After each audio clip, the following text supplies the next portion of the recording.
Erantibes, Erantibes, Erantibes, Allah. Erantibes, Erantibes, Erantibes, Allah. Erantibes, Erantibes, Erantibes, Allah. Erantibes, Erantibes, Erantibes, Allah. Erantibes, Erantibes, Erantibes, Allah. For the morning cock crow, Erantibes, Allah. I see your bundle, there we go, Erantibes, Allah. For the morning cock crow, Erantibes, Allah. I see your bundle, there we go, Erantibes, Allah.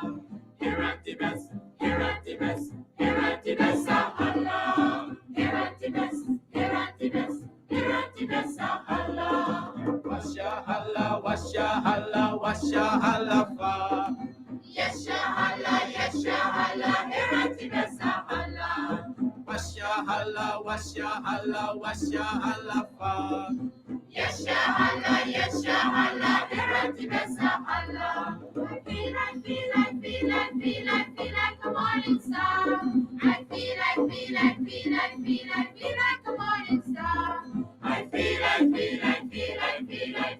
a morning star. I feel like a morning star. Erantibes, Erantibes, Erantibes, Allah. Erantibes, Erantibes, Erantibes, Allah. Erantibes, Erantibes. Erantibes, Erantibes, Erantibes, Allah. Erantibes, Erantibes, Erantibes, Allah. Erantibes, Erantibes, Erantibes, Allah. Erantibes, Erantibes, Erantibes, Allah. Erantibes, Erantibes, Erantibes, Allah. For the morning cock crow, Erantibes, Allah. I see your bundle, there we go, Erantibes, Allah. For the morning cock crow, Erantibes, Allah. I see your bundle, there we go, Erantibes, Allah. Erantibes, Erantibes, Erantibes, Allah. Erantibes, Erantibes, Erantibes, Allah. Washa Allah, washa Allah, washa Allah fa. Yesha Allah, yesha Allah, Erantibes, Allah. Washa Allah, washa Allah, washa Allah fa. Yesha Allah, yesha Allah, Erantibes, Allah. I feel like a morning star. I feel like a morning star.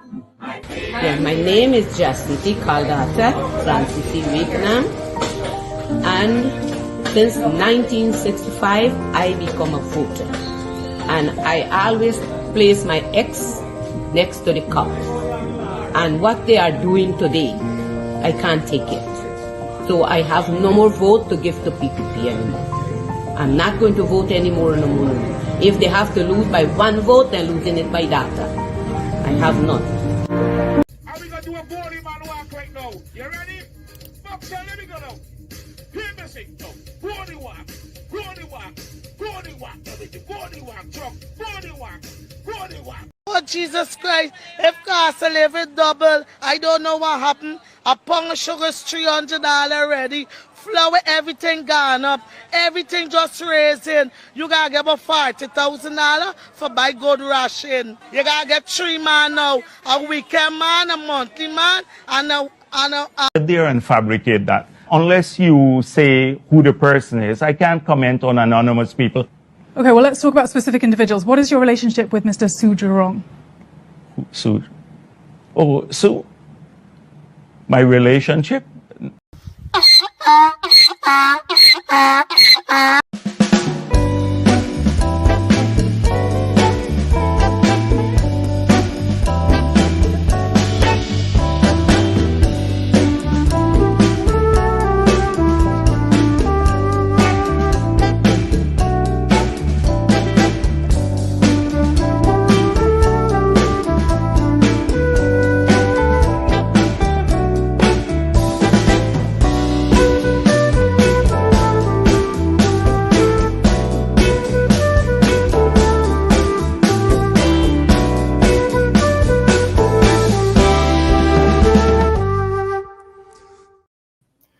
right, hey, good night, and welcome to Straight Up. Um, I don't know what it is. It's Friday, and they usually say, "Thank God it's Friday," right?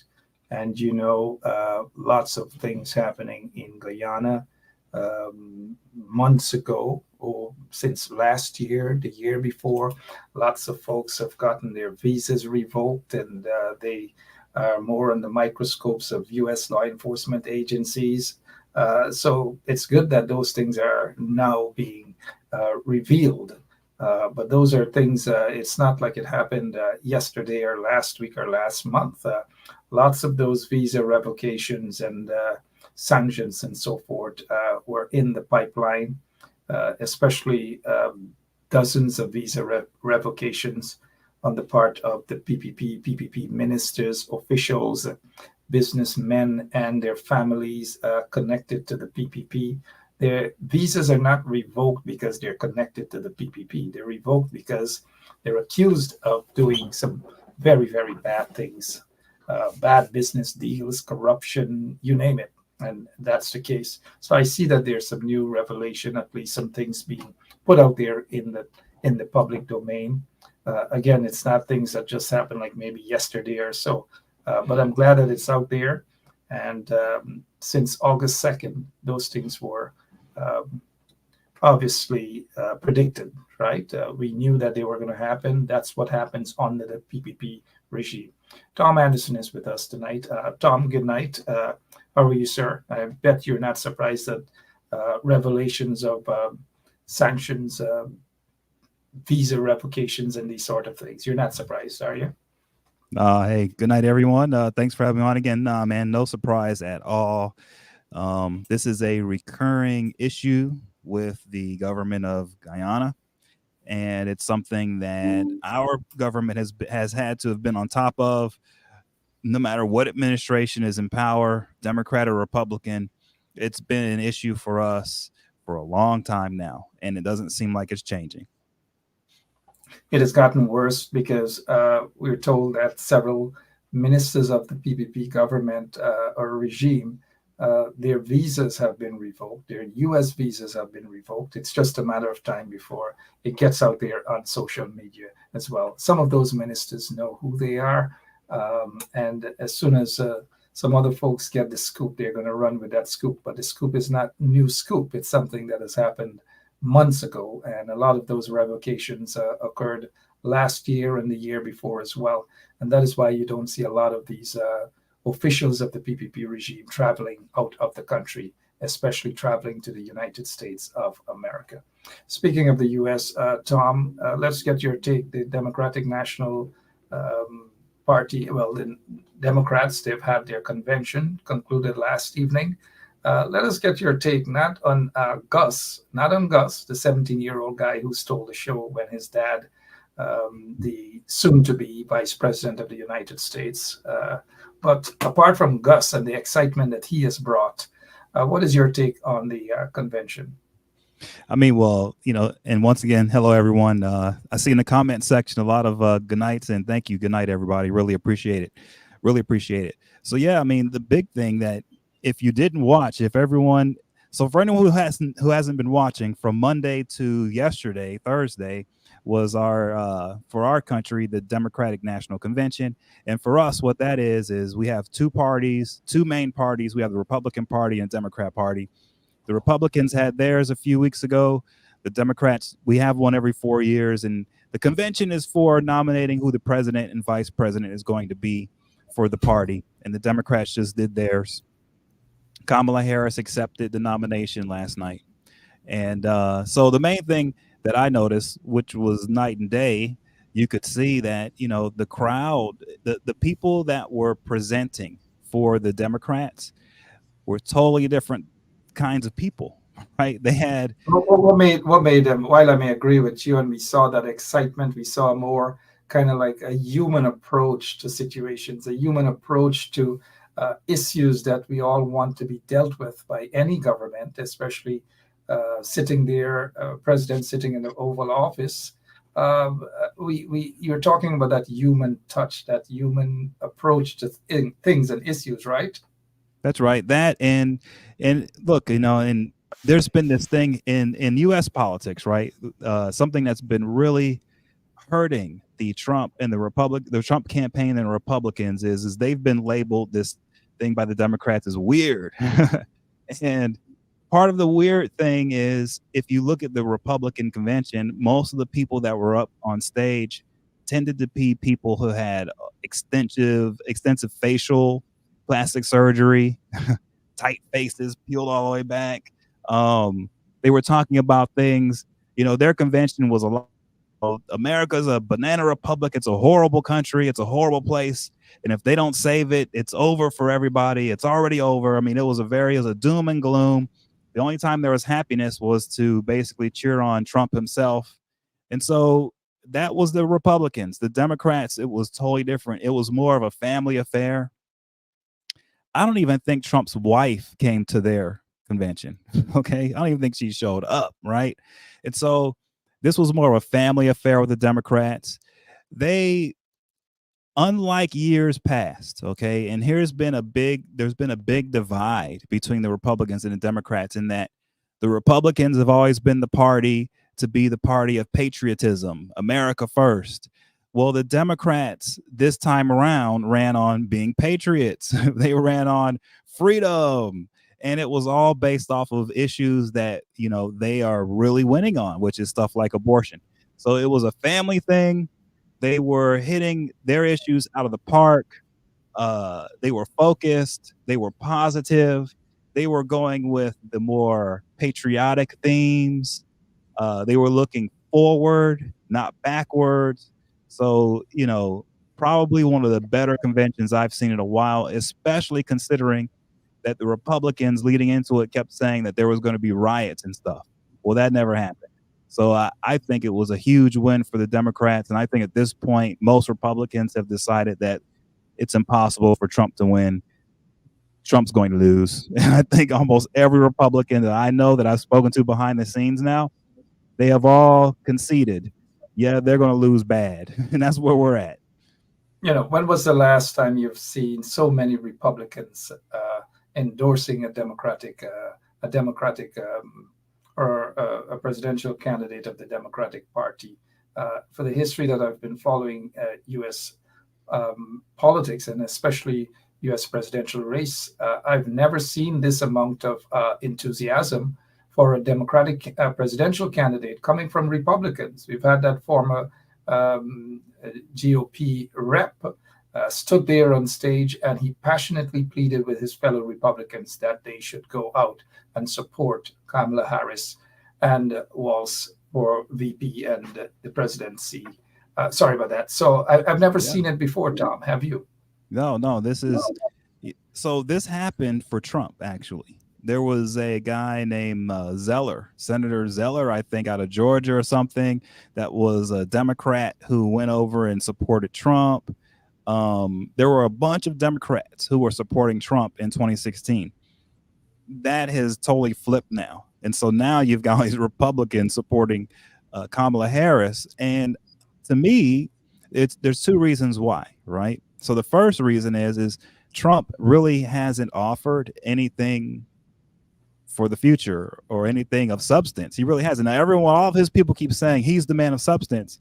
No, he really hasn't offered anything. And on top of that, he's gone to low blows and other things. And I just think that people are tired of that. But the other thing is Kamala Harris, she's coming in and she's basically saying, look, she's going to stand up for women's rights, personal freedom. She's going to go in for the regular person, the normal guy, and go let the chips fall where they may from there. It's real simple. She's been very positive. She's been happy. She's been looking forward, putting her case towards the future forward. I mean, this is so people actually have a reason to support her, right? And so there's this big argument now happening now in our country now where people on the right are saying that the media is propping her up, Kamala Harris. But I got to tell you, I think the media is behind on this story. I think that for years, they've been portraying her as almost like a useless vice president. They really haven't covered her properly, and they're just now catching up. And she's way out ahead of them. I mean, she really is something else. And that's why the Republicans are supporting her. And I think the country and I think the world is in for a surprise here. Now, look, that doesn't mean the road will not be rough going forward. It probably is going to be very rough. But with that said, I think we're looking towards something of more of a unification in our country. And on top of that, I think especially for the people who are watching now and listening, when it comes to immigration issues, I think we're probably going to have that fixed over here pretty soon. You know, listening to the speakers there at the convention, all of the speakers, you get a sense of seeing a big portion of that hope, that light, a big light at the end of the tunnel, that there's a peace for everyone in there, for those who are pro abortion, pro-life, well, you know, in terms of pro-Israel, pro-Palestine, pro every single thing. There's a peace for everyone to be satisfied. And for me, I thought that that is what a presidential candidate should be. That is what a president is all about, to offer hope to everyone in a country, not to divide the country, as is the case with Trump. Oh, he's going to go after the immigrants. He's going to go after whatever else. You know, it's that so much animosity, so much hatred. That is not what is needed at this point in time if you're going to heal a country. Trump is a divider. He's not a healer. What did you see from, what's your 2 or 3 takeaways from Kamala Harris' speech last night? Yeah, I think, you know, the sincerity of it, it really was her speech. And you can tell, man, like she's really improved and she has just gotten better. You know, her delivery was spot on. She's just, man, she has really hit her stride. And so the main takeaway, that was the main takeaway I took away is that she really has turned herself into a really good public speaker, a really good politician. Man, she's good. She's really good. So are we now seeing the Kamala Harris that we didn't see? Because she was a prosecutor, she's a lawyer, she should know obviously how to stand up in a courtroom and argue a case, present her opening arguments, sum up and her conclusion. And we saw that it's quite evident that is the prosecutor that we see. And as they oftentimes say, the prosecutor versus the felon. So we're seeing the prosecutor, we're seeing the lawyer skills in her right now. And yes, absolutely. And, you know, I think here's the bigger thing, right? I think, you know, and sometimes in politics, it's all about timing with a message, right? And the messenger has to hit at the right time. And I think this is just the right time for her as well. So she's saying the same thing she always has been saying over the past 4 or 5 years. OK, she hasn't changed what she's saying. She hasn't changed her stances. But what's happened is the reality on the ground, or the background at which that, you know, the background behind her words has changed. That background has changed. So now her words are hitting differently now, and they're hitting perfectly for what people are facing today. And on top of that, you know, the way she comes at politics, the way that she comes at her opponents. She comes at this whole thing in a way where she maybe takes a step back in anger and in tone. You can tell she controls herself, and she comes forth in a very smooth, but in a way that is kind of subtle, right? And maybe in the past that wouldn't be appreciated. But I think in today's world, after hearing guys like Trump just yell for years on end now, someone coming with a lighter touch, with a little bit of subtleness to them, they actually stand out. And so that's the other thing. I think that the times have changed in a way where her approach is just hitting just right. I mean, she's really the right person for the right time, and it's pretty amazing. You know, she's hitting all of the right notes, and that's going to galvanize the support base throughout the country to go out there in November and vote to ensure that Kamala Harris becomes the first woman president of the United States of America. Added to this package is Tim Walz. Compared to J.D. Vance, there's no substance there in J.D. Vance. There's no experience. There's no human approach to things. And I think that's the difference now as we speak of Tim Tim Walz, sorry, compared to JD Vance. Let's get your take on that. Yeah, I mean, well, for sure. JD Vance, I don't even know, is he who he says he is? I mean, there's no way to tell. The guy, wow. You want to talk about someone who is weird? That dude is weird, man. And he doesn't come across as very mature. He comes across as a little bit petty. And he also comes across as super duper weak. Okay, like just a pushover and a little bit lost in the sauce here. He's a little bit lost looking too. So you combine it all, and it's just kind of like, well, why do they pick him? And I said it before. I was like, because they can control his soul. I mean, they really wanted a guy that they could put out there, and he would say whatever they tell him to say, and that's it. No questions asked.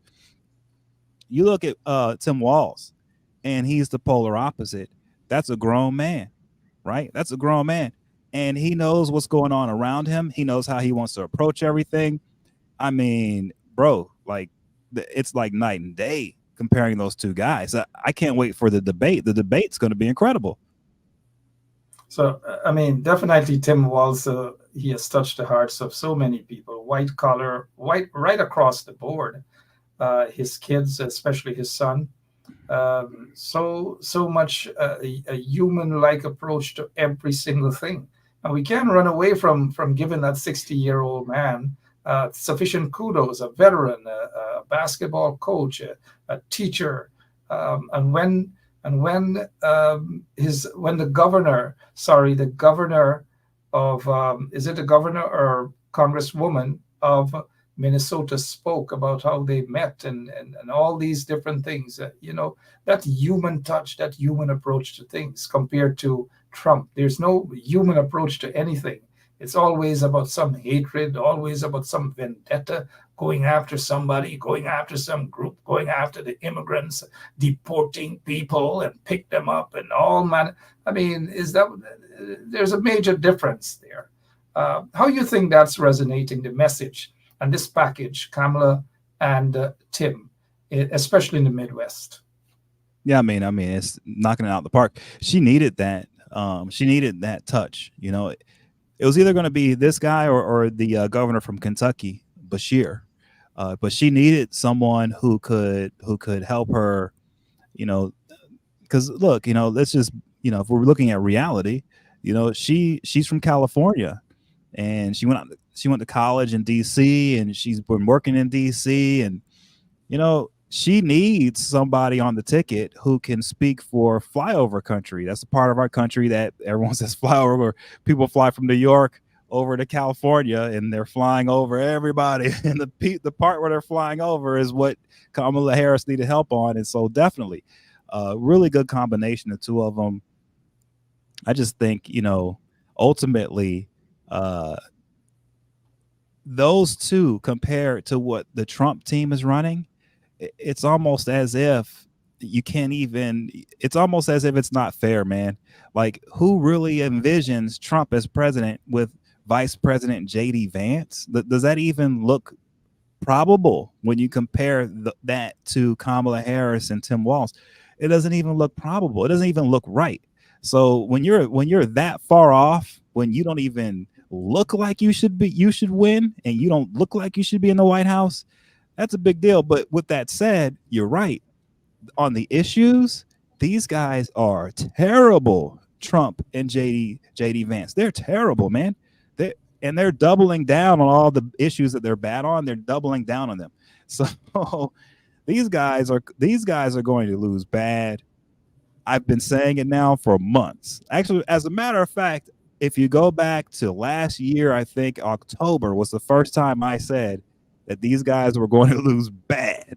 And the reason is what we're saying now, is they are so out of touch with what's going on in the real world and for everyday people that it's really impossible for them now to try to run and make it seem like they can represent everybody in the country. They can't, and they know it, and they're on the run. And it's sad to see, really. It really is. It's almost like elder abuse on Trump at this point. It's bad, man. It's real bad. And I guess he's picking that up. It's so bad that people are laughing, and himself, Trump, as you say, elder abuse. I don't know who came up with this photograph, but thank you so much, Lemon. Trump has never been this way. He's never been so silent. We have become so accustomed to Trump punching back, insulting people, and he has been totally reckless in the past. But we're not seeing the real Trump right now. You think he's getting the message that that's it for him? Yeah, he's got it. And here's the other thing, in politics is a little bit like boxing. It's about matchups, okay? Or even some people watch cricket. I'm not a cricket guy, but look, I'm sure there are matchup issues, right? Where certain teams just always do good against other teams for some reason.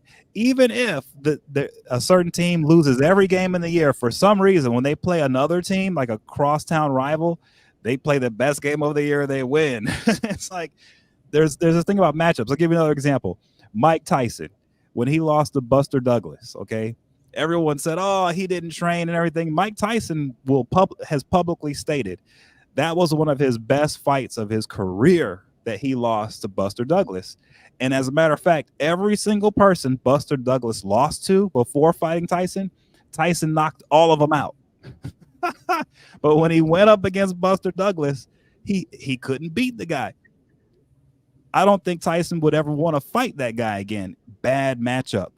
That's what's going on here. Kamala Harris is like kryptonite to Donald Trump. She is a bad matchup for this guy.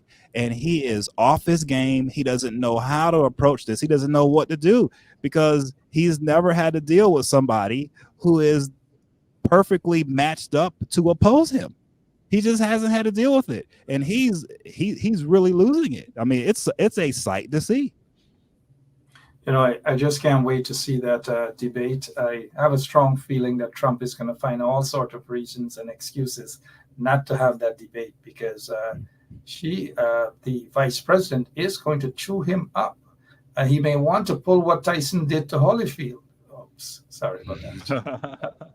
Because no pun intended when I said it here, because he had to duck on that. That's nothing to laugh about. But let's wait and see for that debate. I have all of my coins, all of my chips on Kamala Harris at that debate. We will never, or we have never seen Trump being defeated, chewed up in the manner that he will be with that debate against Kamala Harris. She is going to chew him up. He is certainly no match.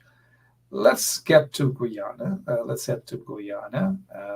But before we go there, I saw this article quite interesting. It says, once a rising star, Eric Adams, the mayor of New York City, is sidelined at the Democratic Convention.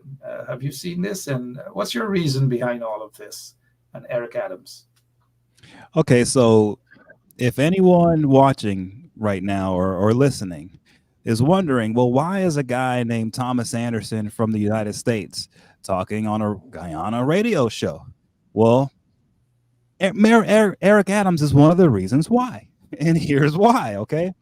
What's happened over the years, and this is something that someone like Jack Deo should hear, okay? What's happened is over the years is that the corruption in Guyana has tipped over into other places in the world. In other words, corrupt individuals in Guyana have gone in and tried to bribe government officials in the United States. Okay? Government officials in Guyana have done things to hide shipments of cocaine and things like frozen fish and things like coconut milk cans. Yes, that's correct. And so here I am in the United States, and my job has been for over 16 years is to go in and go after corrupt politicians. So when I go in and I go after corrupt politicians and I come across a politician who's been paid off by someone from Guyana, well, all of a sudden I have to wonder, well, what's going on in Guyana? And so that's what brings me on a show like this, because we are feeling the effects in the United States of the corruption in Georgetown. We feel the effects. It hits us hard. And so all of us are in this together.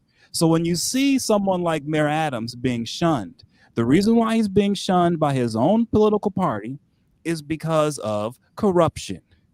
Straight up corruption. They don't want the stuff that he's embroiled in getting brushed off on them. They don't want to be around it. They've had enough of it. Okay. Everybody has had enough of it. And everyone listening now or watching now, you know, you're sick of the corruption in your country as well. We're all tired of it. And so what's happened is, over here at least, we've been taking out the trash. And if somebody can't be dealt with by the authorities, their own party will deal with them. Well, his guy, he's had members of his staff homes raided. He's had people around him arrested. He's had his phones taken. He's had people he's associated with put in jail for fraud. All of this is going on right now as we speak. So that's why he was shunned. And too bad, Mayor Adams. But like, you play the game dirty and you're going to get treated like you're dirty. And that's what happened to the man. And that's what's going on. And that's why I'm on tonight, because guess what? We're all in this together. And the corruption in the United States, guess what happens? It hurts you guys down in Guyana, and the corruption in Guyana hurts us up here.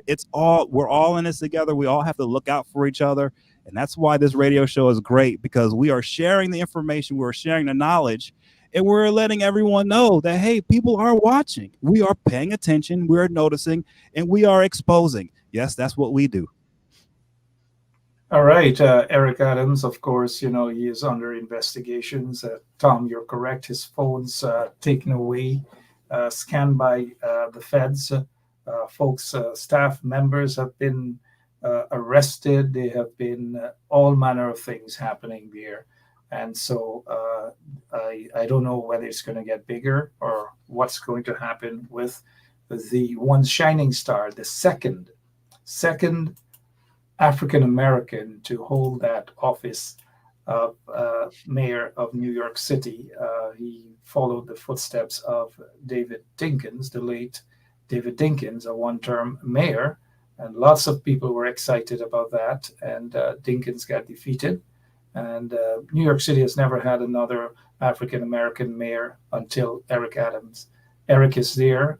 Eric has done a lot of things, especially with the immigrants and the treatment of the immigrants. I think a lot of people are upset about that. Outside of that, there might be other stuff, investigations, all manner of things, which Tom might be very familiar with. Tom, before we go to Guyana, Menendez has decided to resign. That's it. You're not surprised here, right? No, and I was in an article in the New York Post on that. So Senator Menendez, he has totally resigned. They stripped his website from the United States Senate website. It's totally gone. They took it off around 5 o'clock on Tuesday.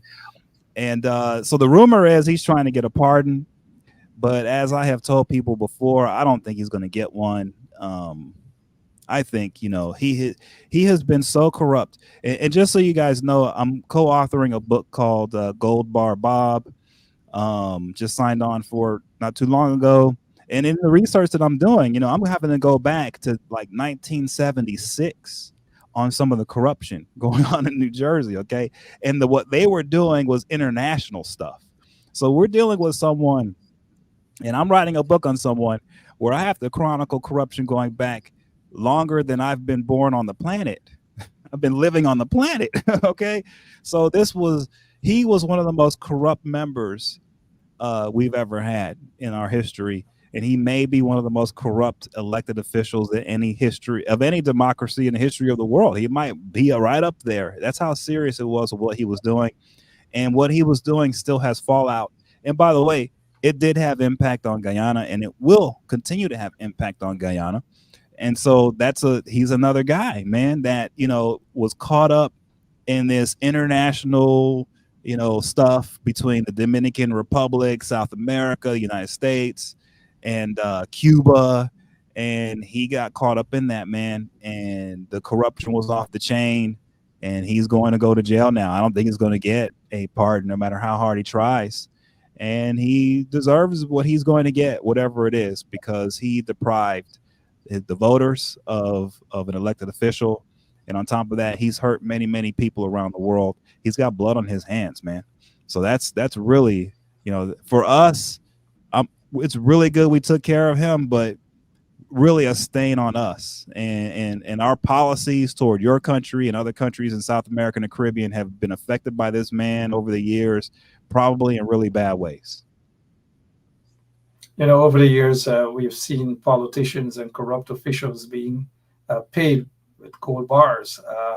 And you have signed that deal to co-author a book. Let me just say congratulations, Tom. We can't just wait to read that book. I'm excited about that. Gold Bar Bob. It reminds me of a book called The Thomas Carroll Affairs. That's the gold bar diplomat in Guyana who was so corrupt that they were selling visas right there at the U.S. Embassy over 25 years or somewhere thereabouts ago. Thomas Carroll got paid with gold bars, according to, and convicted as well. And then his wife was a Chinese national. She kept the notes in Chinese language. So the corruption and gold bars and so forth. Those of you who have not yet seen the book or read the book, The Thomas Carroll Affairs, it's the corruption at the U.S. Embassy in Georgetown, Guyana, the U.S. Embassy there. That was 20-something years ago, the Thomas Carroll Affairs. Some of the key players, some of the players are still around. Some of those plainclothes police who were hired as hitmen, who were hired as strong men for Thomas Carroll, they're still around. The plainclothes guys, some of the politicians, some of the one particular guy who's now an imam. All of these guys played a role with the Thomas Carroll and the corruption and shaking people down. Thousands upon thousands of, or hundreds upon hundreds, of visas were sold for 15,000, 10,000, 20,000. And Thomas Carroll became such a rich guy. The corruption is rampant, and the gold bars always play a role. The gold bars. When is your book expected to be out, Tom? Next year. I'll be finished writing it sometime in November, and then it goes through the whole process. So, sometime next year, 2025. Yeah, can't wait to see that, Tom. As soon as you probably sign it, and you already collect your cut of pay, just let me know. I'll be there at the signing ceremony with you, sir. I'll be there with you. You deserve that to write a lot more books than just the Gold Bar Bob. But Tom, you're welcome. Quickly before we go to Guyana, as we still have a few minutes, Robert F. Kennedy Jr. and many folks who probably are not familiar with Robert F. Kennedy. His father was killed right after his uncle, John F. Kennedy, was assassinated. His father was actually the Attorney General of the United States of America under his brother's administration, and his father was assassinated. Robert F. Kennedy was assassinated. This is his son. And his son is kind of like beyond eccentric. I don't know, very, very weird guy. And says now he's suspending his presidential bid and backing a lunatic. Are you surprised that this guy is, it's not like we want to give him much airtime, but what is your take on this, please, sir? Well, look, you won't hear this anywhere. Okay. So here's the thing about RFK Jr., okay, that people should understand, right? He was in the race. He was prodded and poked, and he was supported in this race to help Trump. That was the entire reason. Okay. Now, I never understood it because from my perspective, I said, well, there's no way he's going to hurt a Democrat. If anything, he's going to take votes away from Trump more than he would a Democrat. But it was turning out in polling that he was taking away a lot of support from Joe Biden. He really was. Okay. And so as long as he was taking away support from Joe Biden, the Trump people and everyone else wanted him to stay in the race and keep it going. Right. Well, once Biden stepped out and Kamala came in, and as we've seen the convention and everything, the polling has changed. And what does the polling say? It's saying that, he's taking votes away from Trump, not Kamala. So because of that, he now has to drop out, because the entire point of him being in the race to begin with was to help Trump win. He's now not helping him win by staying in the race, so he has to drop out and he has to support Trump. And that's just the bottom line, right? But what's interesting is this. That Yeah, his but entire, before go ahead, yeah, Tom. Go ahead. But I yeah. was I going to was say gonna, quickly, sorry, that yeah. go ahead, Tom. Go ahead. I was just gonna say that his Go ahead. people, his staff, and everything else, all these people are big Trump supporters. Like they're not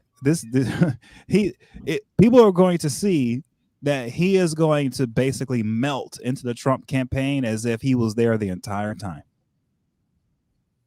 And just before he made this move, which is not much of an impact anyways, but we're just giving him some airtime for free, he wanted to strike a deal with Kamala Harris campaign to say, hey, what's in it for him? So he seemed more a perfect example of a political prostitute, prostituting himself to see what is in it for him. The Kennedys, majority of the Kennedys are all pro Kamala Harris and Tim Walz, majority of them, sensible ones. But I'm not surprised that he has jumped over on Trump's side now, until Trump probably doesn't have any usage for him after Trump himself is of no use. But Robert F. Kennedy Jr., Tom, is no Ross Perot. He cannot significantly impact the elections as Ross Perot did. That billionaire, that little billionaire guy from Texas, a heck of a lot of money. This guy doesn't even have a quarter of the money that Ross Perot had. And Ross Perot made an impact, so much so that he cost George W. Bush Sr. the elections in 1992. You recall that? Or what was it? 15%. Ross Perot got 15% of the votes in 1992. And the Bill Clinton, I believe, Bill Clinton won by just 43 or 44%, probably the lowest in U.S. history. This guy doesn't have that sort of an impact. Again, I must apologize to our listeners for even entertaining him for so long. You wanted to say something else about that impact Ross Perot had, 15% in 1992? Yeah, I mean, look, that was never going to happen. But I will say this: I'm telling you, man, for whatever reason, he was hurting Joe Biden. He was like in polling, and so, I think I really do believe. So here's the thing, okay? People are looking at what's happened with Kamala Harris as if it's some kind of spoof. It's like some kind of like fake thing that's going to go away when everyone comes back to reality. But I think I have a creeping feeling in the back of my head here. I'm thinking, well, wait a minute. Maybe what we're seeing is a person in Kamala Harris and her team that are just coming into their own. And they are just really, really good. And they're just so good that they're just wiping people out right now. And so, these moves by the Trump people and RFK Jr. coming, supporting Trump, I don't think it's going to make a difference, man. I think Kamala Harris is that good of a candidate that I don't think anyone can come in and chip away votes. And it's for that reason. It's not because of luck. It's not because RFK Jr. isn't a good enough candidate. It's nothing like that. It's that Kamala Harris is that good of a candidate. And if you think about it, right? Think about how Ross Perot hurt Bush Sr. back then. Bush Sr. was not a good candidate. He just wasn't. All right. And so that to me is the difference, is if Kamala Harris wasn't as good of a candidate as she is, it wasn't as good of a politician as she is, then this would be different. Okay. She wouldn't be doing so well. That she's really just that good. And I think Biden, even though he beat Trump, his age was exposing him as a candidate, and he just wasn't good enough. And him not being good enough had made it so RFK Jr. was having an impact on the race, right? So that's the difference here, is that I think Kamala Harris is just that damn good, man. And I can't prove it. This is what I'm guessing, right? This is my gut feeling just looking at it. I don't know if I'm right, but I think that's what's going on here. And if that's the case, then man, the Republicans are in big trouble. but the signs are there, even in the Midwest. Those states that sometimes have a question mark on them, they're going to be badly beaten in Pennsylvania, in Wisconsin, and Michigan. It's going to be tough, really, really, really, really tough for this guy Trump to pull it off. I know you said that Trump wasn't really, not Trump, George Bush Sr. At that time, remember, the American people have had 2 terms of him as vice president. They've had 1 term of him as president. And I think people were really looking for some sort of a change. And would you say that we have seen a shift in the voting pattern in terms of they're looking for a different kind of candidate? I know we saw that in the early 60s, right, when the debate with John F. Kennedy and Richard Milhous Nixon.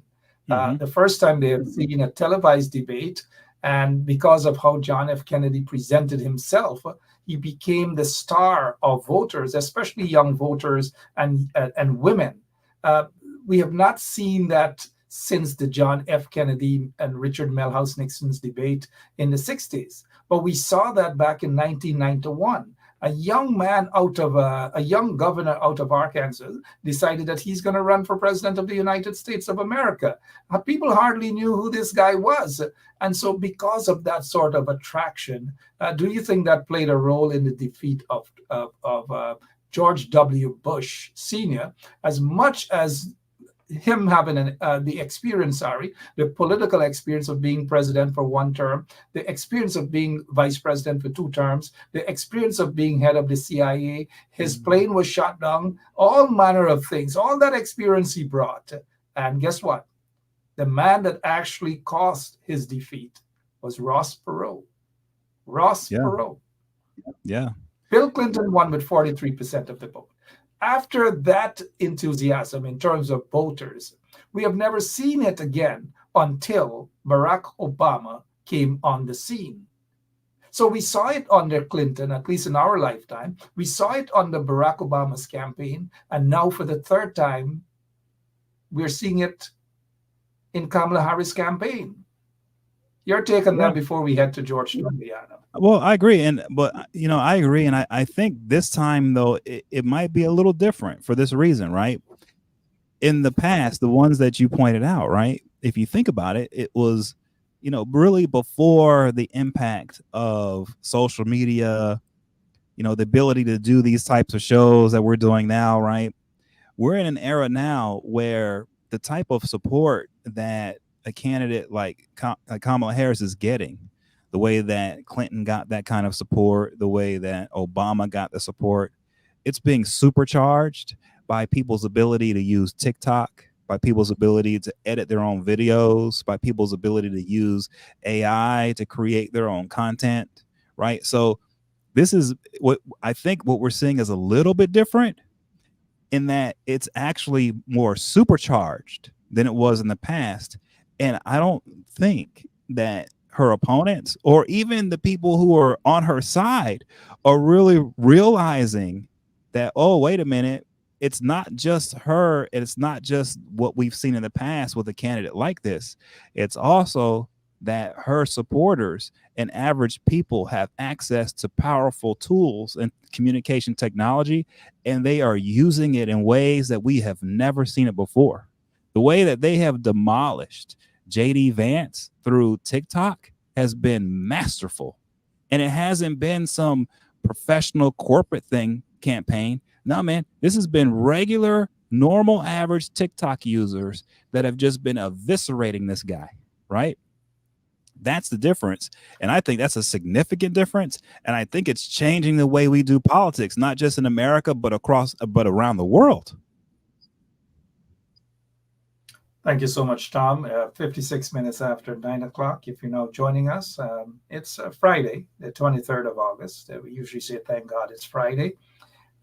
Tom, over the years, we've never discussed this much American politics. And I know maybe at the back of your mind, you never thought that you'd have been hearing much of American politics from me, huh? Thought I got you there on that one. But let's move over to politics. Let's move over to politics in Guyana. But before we do, you seem to get a lot of admirers. Francine Cruz, and let's say good evening to Francine Cruz, who's always cussing out somebody in the audience there. Francine is saying, Tom, you are so brilliant. Thank you. Tom, you are so brilliant. You know what they're going to do? Eva, all the ladies. Tom, you are so brilliant. Tom, you are this. Congratulations, Mr. Anderson. May your book be a success. Thank you, When by his the way. book is Really out, appreciate it. yep, Thank you. yep, Tom, you got some really big things in store for you. A lot of Guyanese people are backing you 100%. I'm sure if you declare your candidacy for president of the Cooperative Republic of Guyana, they're going to support you too. You wouldn't be the first born American to hold that office in Guyana, as you know. Janet Jagan, born Chicago, woman was a quote-unquote president of Guyana. Tom, as we have a few minutes remaining, let's go to Guyana. I don't know. I'm not going to talk about the teachers' deal. A lot of people are upset about this, that the president of the Guyana Teachers Union didn't sit down with the executive members of his union to discuss the signing of this deal. The way it was done, in my opinion, is highly questionable.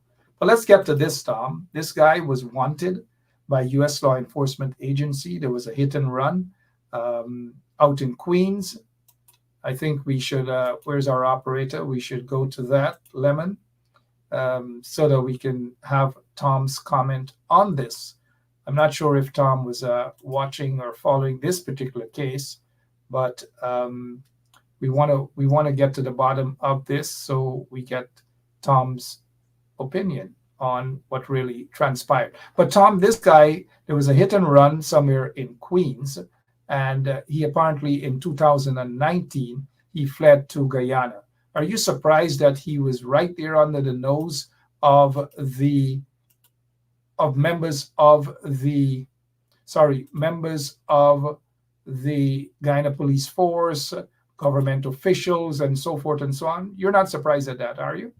No, we I don't know if you remember, right? This will be a blast from the past, but Sammy Al-Arian, Professor Sammy Al-Arian, I believe was his name. He was a professor at the University of Tampa.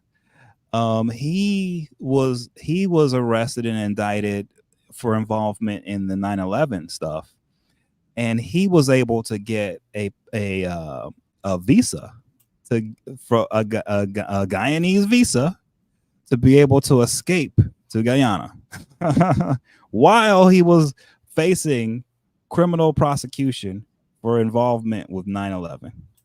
Okay, so it's not a surprise that people flee from the United States to Guyana, because it has been a place, it has been a haven for criminals and for felons and people who are running from Uncle Sam. They go to Guyana. It's a place that people go to. That's another reason why, hey, I'm here on the show, because here, look, we have had this issue here in America going on for a long time, where people commit a crime, whether it's here or somewhere else, and our authorities go after them and they hide in Guyana and no one can find them and no one's trying to get them.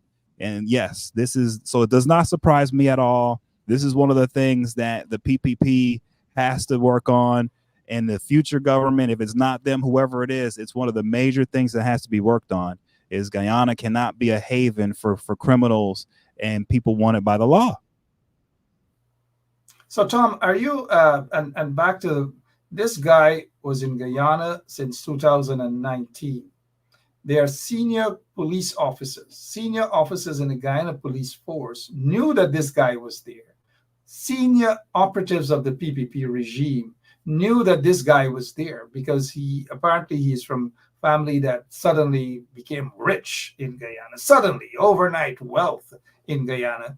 And those businesses that his family connection are set to be on the radars of U.S. law enforcement agencies. Are you surprised at the level in which those government officials shield these type of fugitives? No, man. I mean, it's something that if you look at the behavior of people like terrorists have confidence that they can hide out in Guyana. That's been the past from what I've seen. Is international terrorists, Al-Qaeda terrorists have viewed Guyana as a safe haven for them. Okay, I'll go even a step further. The Iranians have been in Guyana. Okay, they've been all over the jungle in there. All right, and these guys are known for their terrorism, right? So there is a serious problem with the government of Guyana not enforcing their borders, not keeping an eye on who's coming into their country, because who's coming in a lot of times are either terrorists, criminals, all kinds of bad people. This shouldn't be happening. It's one of the biggest issues that I know we have with the nation of Guyana and the government there. And it's something that can be easily fixed. It shouldn't be happening. It can be easily fixed. And just being a good neighbor, it has to be fixed. And we need to bring more attention to things like this for it to be fixed, because it should never be the case that terrorists or anyone else view Guyana as a place that they can go and hide out and be safe. It's just not right. It's just not right, but that is what they do. And they do that quite comfortably under the PPP regime. Let's show you this one here, Tom. Just a reminder, I know we have had scores of conversations on this particular matter. And this here, sorry about that. You remember Aden El Shukra Juman became the new head of Al-Qaeda operations. That's according to the FBI back in 2010. And El Shukra Juma, a dangerous terrorist, was said to be hiding out in Guyana and shielded by a government official, along with senior members of the Guyana police force. He was also issued a Guyana passport. Talk to us a little bit about how dangerous it was then compared to now, with the PPP shielding these terrorists from around the world. And remember, this was happening while at the same time we arrested a former member of parliament of Guyana who was planning on blowing up JFK Airport. Okay, so think about it now. Yeah, that was serious. So, indeed, you are correct. And all of this happened under the PPP regime. Yes. But this particular guy, who later, he was in Guyana, hiding out. The government of Guyana then knew about this guy. Their affiliates were shielding this guy. They gave him a Guyanese passport. Police officers knew, some police officers knew where he was. And guess what? Guess what? He later became the head of Al-Qaeda. Dangerous indeed, Tom. That's what I have noticed, and that's what people, when you look close, you'll notice that for some reason, really significant criminals hide out in Guyana at some point in time. This is just what's been happening, okay? And it's been a problem for so long, man, for some decades now. And it almost feels like no one cares, but someone has to care, because you can't have terrorists and other types running in and out of your country, and they're creating havoc all around the world, and you not expect it to hurt the people of Guyana. Like, it's going to hurt everyone, and it is hurting everyone. And so it's something it's so simple to fix. And like I started off earlier to say, we've been dealing with shipments of frozen fish full of drugs from Guyana. We've been dealing with drugs in coconut water, coconut milk cans. And we have been dealing with drugs in fresh fruits, pineapples and stuff. Okay. Like, you name it, it's been shipped up here. And so we're just dealing with so much coming out of there that it's like, hey, can we please try to get a handle on it? So I can understand why the people of Guyana are sick of it, because they have it the worst. But it's so bad, we're feeling it over here now. Okay, we're feeling it in so many ways, whether it's the drug trade, human trafficking, terrorism, you name it, we're feeling it, and it's serious. Lots and lots of things happening. The PPP has been affiliated with known terrorists, terrorists that were in Guyana, terrorists that probably are still in Guyana. Organizations connected to the PPP are said to be financing terrorist organizations around the world. Tom, maybe on some other occasion we'll talk about that. But let's get back to this here. This guy appeared in court today, and he says, look, he pleaded not guilty. He says, look, he's not guilty of anything. So let's get to where this all started in 2019, Tom. 2019, this is what the allegations are. That fatal hit and run in South Ozone Park on Christmas that claimed the life of a Hempstead man. News 12 Long Island's crime reporter Eileen LaPalma has the latest. In this surveillance video, you can see how fast a car was driving right before it struck and killed 67-year-old Ansley Dalrymple of Hempstead. Bystanders who heard the impact of the crash on Rockaway Boulevard in South Ozone Park, Queens, can be heard screaming as they realize that Dalrymple had been run down. Someone's on the floor.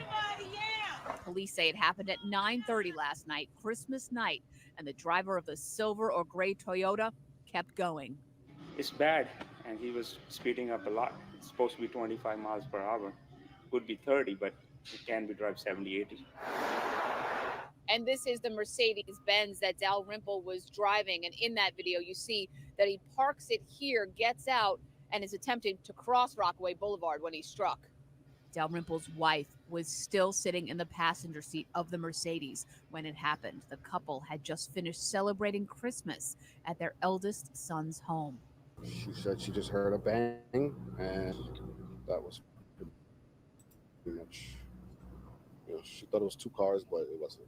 Ansley Dalrymple Jr. told reporters that his father was a hardworking man who immigrated from Jamaica, raised 4 children, and was enjoying the holidays with 7 grandchildren. He loved his family. Very hardworking man. I learned a lot. Learned a lot from him. That was one thing that I learned, is just to be hardworking, because that's what he was every day. It doesn't matter the weather. He went to work. Well, Dalrymple is the 8th pedestrian in the 5 boroughs who has been struck and killed in a little more than a week. If you have information about that silver or gray Toyota truck involved, you can call the NYPD at 1-800-577-TIPS. Tom, that's the incident that led to this guy. Allegedly, he ran away from that scene and ended up in Guyana and was being shielded by senior members of the Guyana police force, senior government officials. Sad situation. Let's hope that the family members get justice. I reached out to the family for a comment. They should be on the show sometime a member of the family, should be on the show next month to talk about how they feel that they're closer to getting justice for that gruesome death of their loving father. Tom, you wish to speak of that? I noticed and something came to mind that another wanted man on the FBI radar that was nabbed opposite the U.S. Embassy in Guyana, next to the advisor, the national security advisor to Irfan Ali, right next door to the national security advisor, right opposite the U.S. Embassy, a wanted man. Thus far, we have not. We heard nothing about the outcome of that, and maybe those media folks in Guyana should double check what's happening with that story. Interpol wanted that guy. We haven't heard anything else. He went to Guyana. He got married, just like this guy recently got married, we're told. So these wanted men, these fugitives, they go to Guyana, they settle down, they get comfortable with the PPP regime, they're shielded by the PPP regime, government officials, senior policemen, they get married, they find a beautiful Guineas girl, they get married, they make kids, and then they get arrested. And I don't know, Tom. I don't know. There's a lot. That's a really sad story, man. That was just a really sad story, news story. I mean, really sad, man. And it was just celebrating Christmas too. What a loss to his family, and then just to leave the scene and just keep going, like you just run over a dog. People stop when they hit a dog. I've seen it. I've seen people hit a dog and stop. Okay, like unbelievable, and then to be going that fast. Oh. Even in Guyana, Tom, people hit a crapaud, they stop. Yeah. You know what a crapo, right? They hit a crapo. They're like, oops, what's that? They stop. But he hit a human being, according to information, and he just sped away. That was it. But the good thing is, after he was arrested, he was picked up in Guyana, finally, because some members of the Guyana police force knew who he was and that he was running from some sort of crime in the U.S. They shielded him, but they picked him up, and then he said, look, he doesn't want to go through any extradition hearing. He waived his right, and the FBI just decided to escort him back to Guyana. Good job. All around, good job. There are other fugitives in Guyana. And you spoke about the Iranian. About 15, 16 years ago, an Iranian cleric was assassinated on a brick dam in Guyana, Georgetown. That's a serious case, still on the radar of U.S. law enforcement agencies. I think they know who two of the suspects are. They know the suspects. Maybe that's why people are building houses and pretending they're giving away to quote unquote poor people. But that's another story. Lots and lots of killings. Tom, what else is going through your mind before we wrap up on tonight's program, sir? Yeah, man. No, that was a great night, and just great politically. Lots going on, and I think people are. I'm noticing, man, winds are changing, and people are really getting involved and doing what they can and getting informed. That's the best part. People are getting informed. I have never seen my entire life people so informed. Believe it or not. And it seems like, oh no, no one knows anything. Nah, man. People have really adjusted to all the disinformation and misinformation out there, and have settled down and really gotten informed. And I just think we're, as a planet, people are becoming more aware, more active, and I just think that's bad news for the bad guys, right? So I think we're heading in a great direction. I think we got to continue the dialogue. We have to continue to be brave enough to speak the truth. Speak the truth even when we're being told, oh, no one wants to hear that. No, we need to continue to be brave enough to speak the truth and share the truth with each other, like we've been doing. And I think we're on a good road, man. We are on a good road indeed. As they speak the truth, Anansi speaks the truth. That's the spider. Mm-hmm. We'll talk about Anansi and the spider some other time, Tom. It's always a pleasure to have you on as we speak on not only American politics, but politics in your favorite country in South America, Guyana. But before we go, Tom, there's something else I meant to ask you on this, because I was somewhat surprised, but we're not seeing it here. Lemon doesn't have it as yet. But apparently Suriname and Guyana of all places, talking about there should be democracy in Venezuela. But the hypocrisy, right? And I don't know, maybe we'll just leave on that. Well, you know what, though? Wait. That's where it begins, Mark. It all starts with the words first, okay?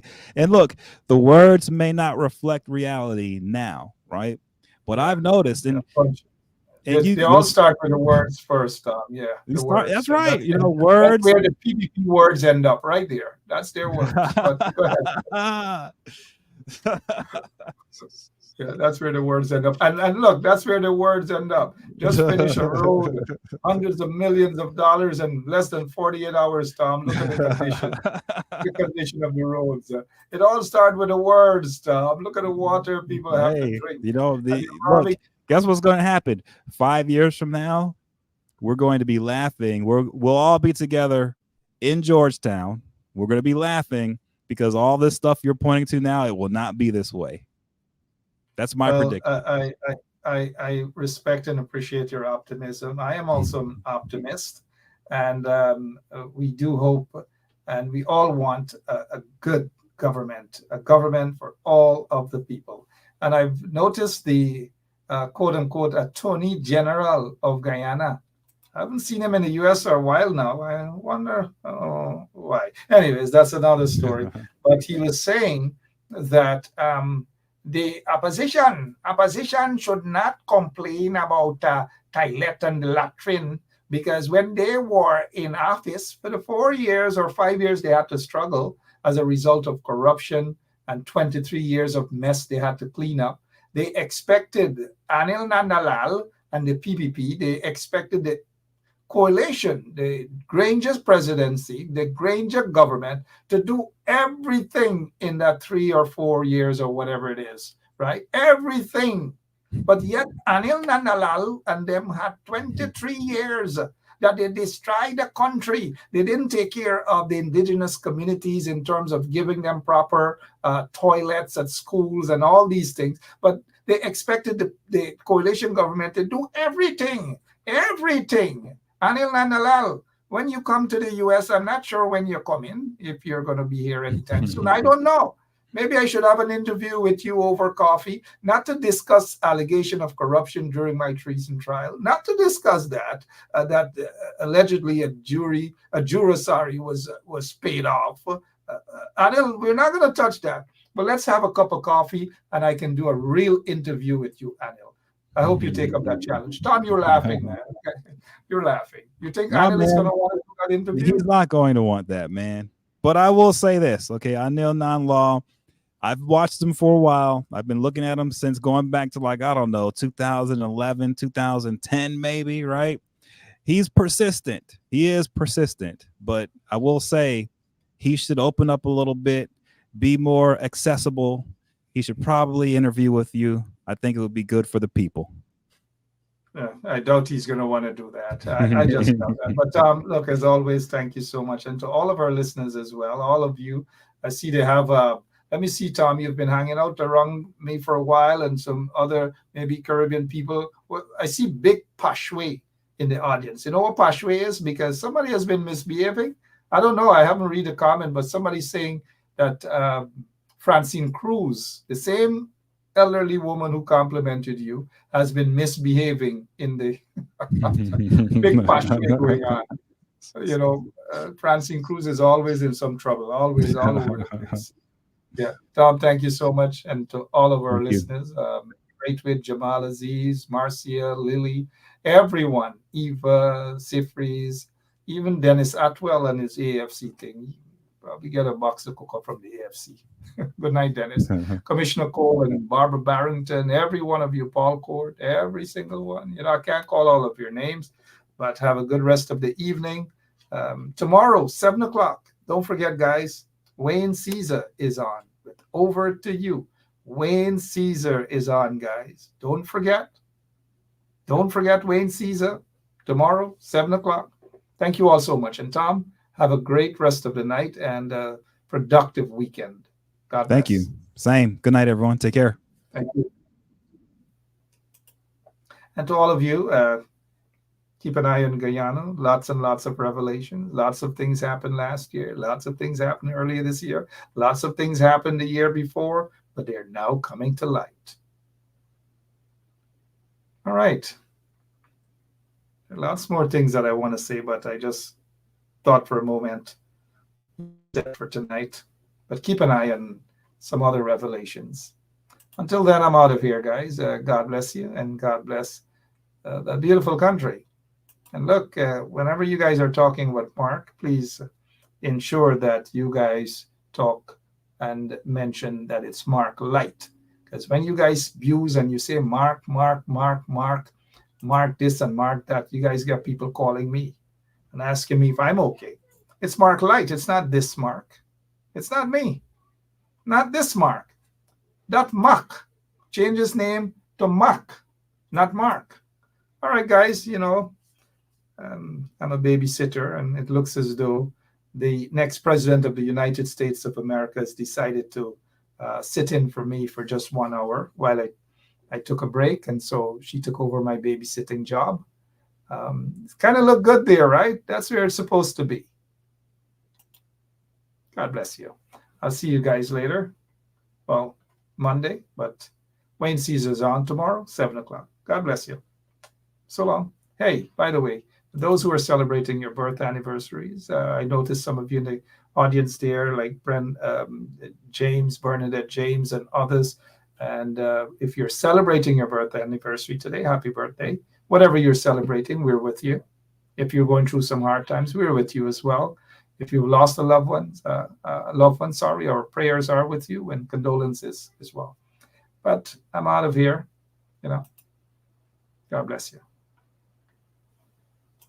Yes, my name is Jacinty Caldata, Francis C. Vietnam, and since 1965, I become a voter. And I always place my X next to the cop. And what they are doing today, I can't take it. So I have no more vote to give to PPP anymore. I'm not going to vote anymore no more.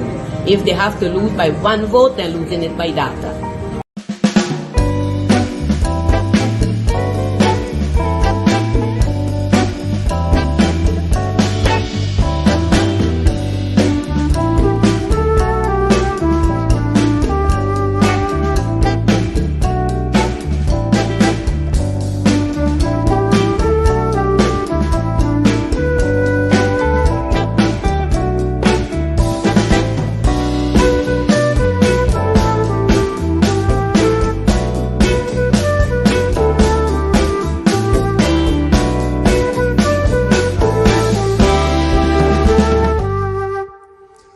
That fatal hit and run in South Ozone Park on Christmas that claimed the life of a Hempstead man. News 12 Long Island's crime reporter Eileen LaPalmer has the latest.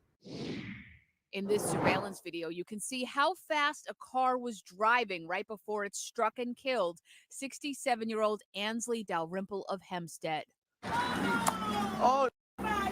Bystanders who heard the impact of the crash on Rockaway Boulevard in South Ozone Park, Queens, can be heard screaming as they realized that Dalrymple had been run down. Someone's on the floor.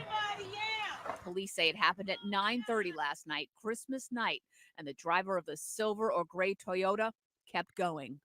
It's bad, and he was speeding up a lot. It's supposed to be 25 miles per hour. Could be 30, but it can be drive 70, 80. And this is the Mercedes-Benz that Dalrymple was driving. And in that video, you see that he parks it here, gets out, and is attempting to cross Rockaway Boulevard when he struck. Dalrymple's wife was still sitting in the passenger seat of the Mercedes when it happened. The couple had just finished celebrating Christmas at their eldest son's home. She said she just heard a bang, and that was pretty much, she thought it was two cars, but it wasn't. Ansley Dalrymple Jr. told reporters that his father was a hardworking man who immigrated from Jamaica, raised 4 children, and was enjoying the holidays with 7 grandchildren. He loved his family. Very hardworking man. I learned a lot, learned a lot from him. That was one thing that I learned, is just to be hardworking, because that's what he was every day. It doesn't matter the weather, he went to work. Well, Dalrymple is the 8th pedestrian in the 5 boroughs who has been struck and killed in a little more than a week. If you have information about that silver or gray Toyota truck involved, you can call the NYPD at 1-800-577-TIPS. Antoinette.